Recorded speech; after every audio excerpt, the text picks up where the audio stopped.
How to upload from CapCut to YouTube. Hello everyone and welcome back to our channel.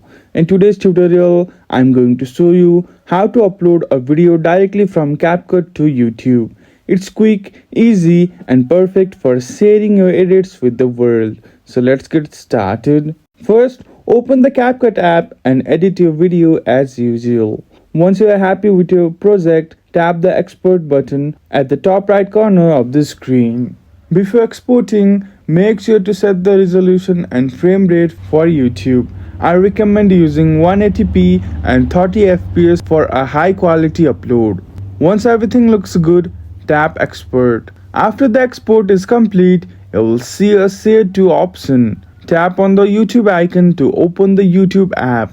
If you don't see it, select More and find YouTube in the list of apps. In the YouTube app, you will be prompted to upload your video, where it will ask you to add a catchy title, description and tags to help people find your content. Don't forget to choose your privacy settings, which is public, unlisted or private, and tap upload. And that's it. You have successfully uploaded your CapCut video to YouTube. Easy, right? If you found this guide helpful, make sure to like, subscribe and hit the bell icon for more tips and tricks. Thank you for watching and we will see you again in the next video.